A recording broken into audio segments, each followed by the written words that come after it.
twabazo kubaga konka mugende musitunje zibahamagoba okwesima hamwe no kushemerwa nuko kwaba kurya hamisho gaba memba ba Nyakayojo People's Sacco aba basize kuzomukazano ko kuhangura ekitereke okurwo mu mataji g'abana agari mu Kicwamba Rugaga omuruthamwe na Nyakayojo kandi agura shares umukati kikari sireki no kunda kwa bankeji kunda bakama abakuchagera 18 gasingurente mwini kana hatu mukama yanjeriti umfarso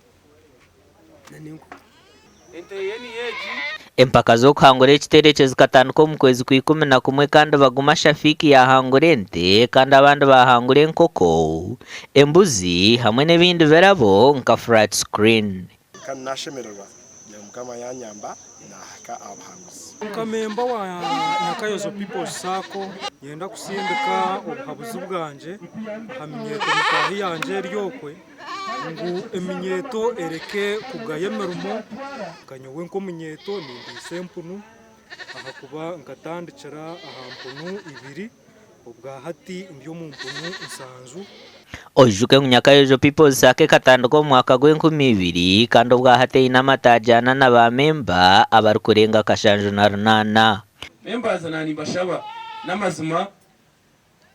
ekiri kikuru no kushemerwa tushiko kuzarwa kwa Yesu konka okuspendinga tugezeho tugambire nabatayibite bitwasigayo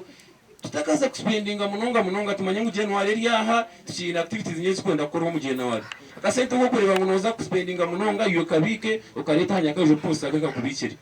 omuganda makuru mu kugaba ekitereke kya Christmas omuri Shema habwa Sacco ya Kibanga People's Sacco omushija hangwire ente bwoya kandi abandi bahangwire embuzi enkoko hamwe n'ebindi bingi nakubyaro mu Kibanga People's Sacco limited rutarugamu okuzomukazano ko kuhangura habwa Kibanga People's Sacco obire no banza kugura emigabo bakwaka konji unagiye kuza kwakira ubukonjo bungashanga manager na mugenzi we ndikuba kumuretera akatabo kanje kuyaho shares zanje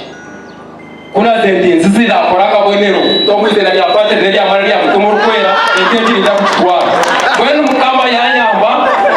yajimba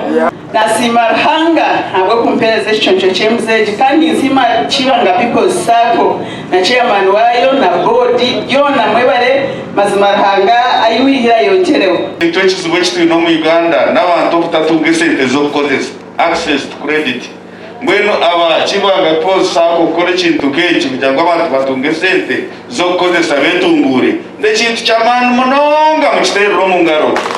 Chairman wa board Reverend Canon Duncan Zumugumya agambere ekigenderwa cyo kutaha ekitereke nka Sacco ecyo kubanza netubane twenda ngo abantu bashemererwe mu banka yabo kuba kutunga ebitereke yatunga ebirabo bya banka aguzire emigabo hateriza twareba okutunga ente twareba abo kutunga embuzi abo kutunga enkoko bashemererwa tubeita kuija kujoininga Kibanga People's Sacco ahabwo kuba ni Sacco nungi erukukizaho izindi Sacco nkoko nabagambera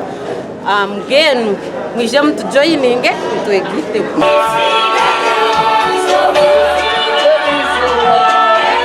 Gasha kwa Christopher Himsubwe na Sheikh Abdulatif.